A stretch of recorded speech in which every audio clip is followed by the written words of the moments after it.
Voilà. Bandeko na nga kande na yebisa bino biso to aka pamba pamba te pana bino soki boyoki biso to comme bomoni biso c'est la vision que ya koloba ezali. Donc voici encore une fois bandeko na ngai devant vous na dossier. Bandeko na nga déjà ebele bakomi au juger Fally Ipupa pona album wa oti obimisa. Je m'excuse pour la voix na ngai mais moi eza te foka toloba. Voilà. Bamuso bakomi au juger Fally Ipupa pona album wa oti obimisa. Ebele bakomi oloba na degra Fally Ipupa oyo aza nango pourquoi akoki obimisa banzembo moko boye ezangi mutu na makolo. Bandeko na nga kande nayebisa bino biso biloko boye totikala ngo pamba pamba te donc toyaka kaka otia analyse. Voilà. Bonjour, bonsoir et surtout bon après-midi. Cela ne dépendra qu'à l'heure à laquelle vous allez nous suivre. Bienvenue encore une fois Balandi Nabiso Akala. Bienvenue Balandi Nabiso Yasika, ya chaîne Nabiso Inès NMA officiel. Comme je vous ai toujours dit, si c'est toute la première fois tout comme Balana Yaliboso, ya la chaîne Nabiso Inès NMA officiel, je vous prierai toujours de vous abonner. Abonnez-vous massivement et surtout, Bobo Sanaka pété, cliquez nangonga, il y a notification. Comme je vous ai toujours dit, malamu ya notification ezalaka à chaque fois que Inès NM officiel a kobando publier ba vidéo ya sika, bozala notifié na système moko ya propre. Alors, abonnez-vous na système moko ya bien, cela nous fera énormément plaisir na système moko ya propre. Alors, comme j'étais en train de vous dire, bandeko nanga, bandeko na biso ebele bazo se plaindre pour l'album oyo Fally auti kobimisa, bamususu bakomo critiquer na degré na niveau oyo Fally Ipupa aza nango, pourquoi okoki kobimisa album ba musique moko boye ezangi vibe pona bamususu ba yebi vibe te ezangi ambiance. Voilà. Déjà bato ebele bandaki kozela album oyo de la même façon bato ebele baozela Stade de France déjà baza dégoûté concernant album ya Fally Ipupa oyo auti kobimisa, bao se plaindre baoloba ke album oyo Fally auti kobimisa awa eza na banzembo soki mibale soki misato nde eza ya bien, oyo nyonso etikali eza mabe. Personnellement, bandeko na nga nalingaki kotia moi analyse concernant album ya Fally. Pona bao bayebi te album oyo Fally auti kobimisa eza mix. Mix pas seulement la ba featuring oyo asali featuring na Guy de Besbar congolais mais asala musique na en France. Asali album asali je m'excuse featuring na SDM, asali featuring na Joey Defil au haïtien, na asala musique na en France, asali featuring pe na Wizkid c'est un Nigérian, surtout to bien déjà, asali featuring pe na ba artiste belé, baza belé, baloko kanza baza belé soki to bandi kotanga ba kombo to kosila lelo te. Alors album où il fallait autre chose bimisa, ils ont mix. Pourquoi j'ai dit ils ont mix? Mix par rapport à ba rythme, par rapport à ba style. Ils ont rumba mixé na ba R&B, hip hop, salsa pour la ba remarquer te.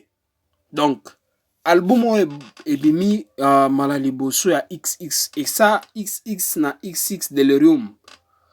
Pour le moment, Fally Ipupa bimisi XX ya pamba. Et puis na juillet, akobimisa XX Delirium. Donc, on est aux la rumba. Mais oyo oti kobimisa wa bimisa kilobi ezalaki kaka XX. Donc, eza mix ya ba style, ba R&B, hip hop, salsa, rumba. Donc, eza mix, eza ba style ebele pona ba ba ebite. Donc, ba oyo baza na mutu Fally te ba comprendre te eloko Fally abulaki pour que abimisa album wana. Déjà pona ba critiquer Fally Ipupa pona album oyo na oyeba te. Eza na eloko moko oyo il faut tout comprendre. Donc Fally Ipupa okoki ko convaincre bantu nyonso te na album wa bimisi. Les goûts et les couleurs ne se discutent pas. Donc si toi personnellement olingi na yo te tout comme ondimi na yo te ba musique oyo Fally Ipupa oti obimisa, donc c'est eza choix na yo. Donc lelo tokoki kotelema te to bando critiquer Fally parce que abimisi musique wana, parce que abimisi banzembo wana yo osepeli nango te pour que donc biso nyonso efoto nzima eloko wana. Donc c'est impossible bandeko na ngai. Topesa Fally Ipupa force. Fally Ipupa c'est un artiste oyo na ba artiste na biso ya mboka oyo babandi musique na biso na Congo, babotami na Congo, babandi musique na bango na Congo. Musique ya ndenge nini ya rumba oyo style na biso. Bandeko na ngai faut boyebaka ke partout dans le monde na ba pays nyonso bazala na rythme na bango. Soki lelo tokoti na Amérique bazala na hip hop eza ba américain. Soki lelo tokoti parlons par exemple na Nigérian. Nigeria bazala na rythme na bango. Rythme ya ba Nigérian eza rythme na bango ezalaka afrobeat. Biso pe tozala na rythme na biso eza rumba. Donc Fally Ipupa Koffi Olomide bango to babetanga rumba. Voilà. Comme je le disais bandeko na ngai, des batouana. Alors, moi j'arrive pas à comprendre bato oyo bazo ko critiquer Fally Ipupa concernant l'album na ye. Donc Fally Ipupa n'était pas obligé. Excusez-moi, na mela mama emuke. Voilà. Fally Ipupa n'était pas obligé à convaincre bato nyonso te na album na yo abimisa kiango. Vous voyez un peu. Alors, pour Nabino, bosepelite na album wana, vous n'êtes pas obligé. Alors, pour Nabino, je suis sûr que ebele pensa so na lobby epelé ezaba congolais.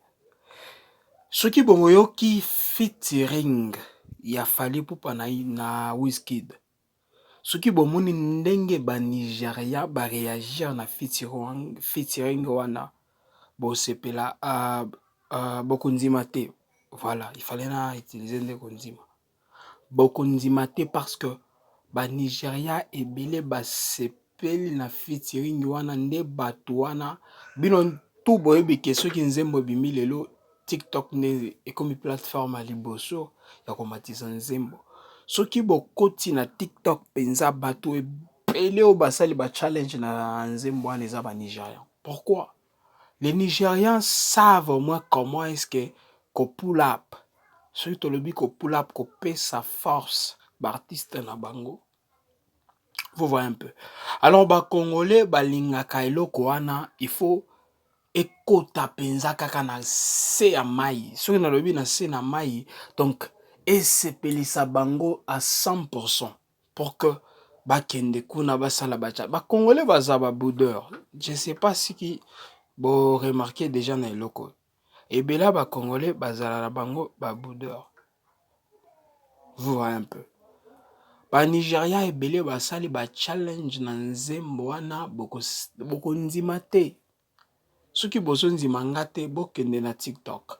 Nzembo wana ebimaki lobby na minuit. Mais bokendo tala déjà ba challenge o esalami na nzembo wana. Boye kotala, boye kokoma ba ka o esali déjà na TikTok. Eza penza ebele. Alors ba Congolais na biso na ebaka ya moko te soki tolingaka nini. Fally Ipupa ko bimisa XX Delirium na juillet. Alors bino bolingaka na bino rumba. Bon zela soki ebimi boko sepela na bino. Album o eza album mixte. Fally Ipupa c'est quelqu'un qui planifie, qui regarde au moins l'avenir. Aibite soki bo remarkaka état d'esprit à Fally Ipupa. Na Congo na biso depuis musique na biso ebandi. Est-ce que boyebaka ke ezalaka na trophée oyo ekontaka monde mobimba ezalaka Grammy Award? Mutu ata moko te ata ba papa wemba ba King Kester o ba yembi penza makasi. Basi ba boule na bango trophée wana te. Mais le seul artiste o abulaka trophée wana eza Fally Ipupa. Grammy Award wana ezala trophée oyo ekontaka monde entier mobimba epesamaka na Amérique. Lelo soki tokoti na Afrika, na Congo na biso ata mutu moko te azwi yango. Ata mutu moko te oyo bosalaka bino ba comparaison abulaka eloko wana te. C'est le seul artiste abulaka trophée wana eza Fally Ipupa. Moi je vous dis déjà, kaka na ba album o bino bo nié, o album Fally azobita. 2026 oyo ekosila te Fally Ipupa akozwa trophée wana Grammy Award. Et il sera le seul artiste congolais d'origine botami abandi miziki na ye na Congo ti lelo akozwa trophée wana ya Grammy Award. Pourquoi? Fally Ipupa c'est quelqu'un qui planifie, qui regarde au moins l'avenir. Moi je vous dis la vérité. Biso tout ba Congolais, moi je suis pas ici na bisabino ninge naza mutu naza warrior naza goula. Moi je m'en fous de ça bandeko na ngai. Moi j'aime la bonne musique. Donc, on appelle ça Kabami artiste, Nabiso Nyoso force. Moi, je suis là pour le Congo. Je suis pas là qui na comme Gaulois, Warrior, na comme Spiritas, village. Moi, nga nazanelo anate. Nga nazaka kopé sa artiste Mboka Nabiso force. Vous voyez un peu. Alors, Fally Ipupa za mutu moko boye oya budaka biloko wana. To pesa e force. Boye bakatieke. Balbu mo asobimis. Stade de France wa kobete za compté na trophée wana.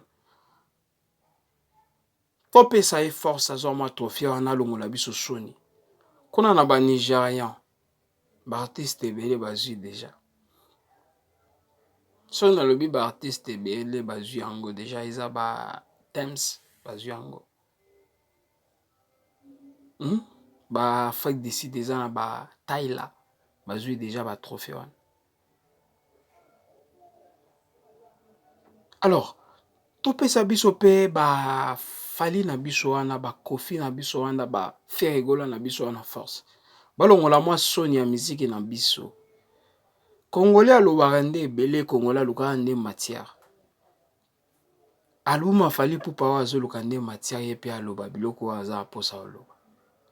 Ola opesa force, soki osepeli lango te, tu n'es pas obligé. Tu n'es pas le seul Congolais. Ba Congolais baza penza ba millions, baza ebele penza makasi. Pas seulement dans notre pays. Congolais azalaka partout dans le monde. Donc, ceux qui ont sepeli nango, les kanayo. Ceux qui ont sepeli nango te, tika nango. C'est simple. Alors, tout peut ça Fally Ipupa na force. Tout peut ça force penza makasi. Tout tika ko ignoraka biloko oyo penza ezo matisa. Po na biso. S'il vous plaît bandeko na ngai. Ba warrior. Boza wapi bosu tika biloko aboyezo le kaka bongo. Boza kimia penza bazo dénigrer bazo kitisa leader na biso pamba pona boye. Bino pe bo sepela na eloko wana. Nga na comprendre. Comment est-ce que vous devez être là boza calme bazo kitisa leader na bino boye. Na album wa ocho bimisa ole to pesa e force biso to komi kitisa ye, s'il vous plaît. Bandeko na nga moi je vous ai toujours dit kaka ndenge na sala ba analyse na lingaka ba réaction na bino. Ba réaction na bino ko utawapi na ba commentaire. Ba like na ba partage na ko s'abonner, ko cliquer ba notification. De biloko na lingaka penza makasi. Bandeko na ngai. Bo réagir penza na ba réaction ya ba congolais na biso bazo kitisa Fally Ipupa. Ole ba pesa e force bango baza wana pona ko kitisa ye na album wa to bimisa. Bandeko na nga c'est vraiment honteux koyoka biloko wana. Je sais pas ce qui vous vous rendez compte. Personnellement eloko wana ezo kisanga mawa penza. Ezo kisanga na ezo yoka mabe na motema. Komona ba réaction ba congolais boy. S'il vous plaît. To pesa Fally wana force. Aza icône penza ya musique na biso. S'il vous plaît. Pozala ba ignorante. Voilà, bandeko na nga tokomi na suka ya partage na biso. Comme je vous ai toujours dit, merci balandi na biso nyonso ya chaîne na biso Inesse NM officiel. Merci beaucoup balandi na biso fidèle. O bazalaka wana penza balandaka chaîne na biso. Boza tellement ebele soki tobandi tokosila lelo te. Alors, permettez-moi toujours de vous dire bye bye et surtout à la prochaine.